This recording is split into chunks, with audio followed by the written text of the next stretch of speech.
네, 안녕하십니까. 법무법인 정의의 선임 변호사 김인권 변호사입니다. 오늘은 최근 선고된 대법원 판례를 바탕으로 조세, 그 중에서도 가산세에 대해서 조금 설명을 드리고자 합니다. 얼마 전 선고된 판례이기 때문에 큰 의미가 있을 거라고 생각이 되고요. 그래서 그 부분을 좀 설명을 드리려고 합니다. 구체적인 판례 설명을 드리기 전에 관련된 법률부터 저희가 설명을 드리겠습니다. 과거 지방세법 제20조 4항은 저희 법률은 좀 보면서 말씀을 드리겠습니다. 재산권과 그 밖의 권리취득 이전에 관한 사항을 공부에 등기하거나 등록하려는 경우에는 등기 또는 등록을 하기 전까지 취득세를 신고 납부하여야 한다고 규정을 했습니다. 이제 좀 복잡한데요. 여기에서 중요한 부분은 등기 또는 등록을 하기 전까지라는 말입니다. 이게 등기 또는 등록을 하기 전까지라는 말이 명확하지가 않죠. 그래서 당시 시행령에서는 등기 또는 등록의 신청서를 등기 및 등록 관서에 접수하는 날까지라는 의미를 규정을 했는데요.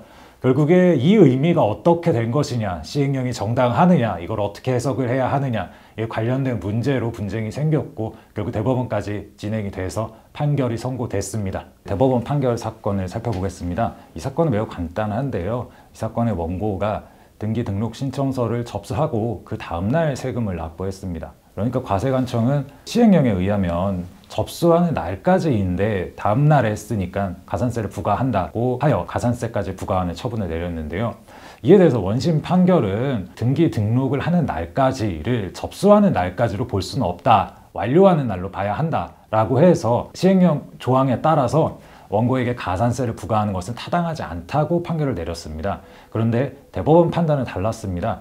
가령 그 등기 또는 등록 신청을 하는 날을 접수가 아니라 완료하는 날로 보면 사실상 이 가산세를 부과할 수 있는 경우가 없다. 이렇게 판단을 내렸고요. 그래서 원심 판결과는 다르게 시행령에 의해서 접수하는 날까지, 그러니까 법에 등기 또는 등록을 하는 날까지를 접수하는 날까지로 보는 게 타당하다고 판단을 내렸습니다. 이제 지금 현재 지방세법은 그 내용하고는 달라서, 즉 지방세법 자체에 접수하는 날까지라고 규정이 되어 있습니다. 그래서 지금 시행되는 법률에 의하면 이 판결 사안이라고 좀 다를 수는 있는데요.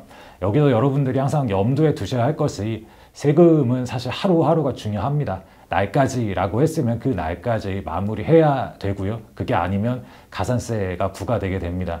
어떻게 생각하시면 조금 하루 차이로 가산세를 부과하는 게 억울하다고 생각을 하실 수 있는데요.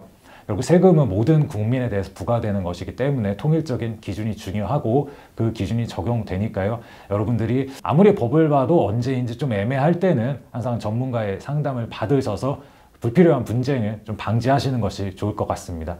그럼 오늘 영상은 이쯤에서 마무리하겠습니다. 다음에 뵙겠습니다.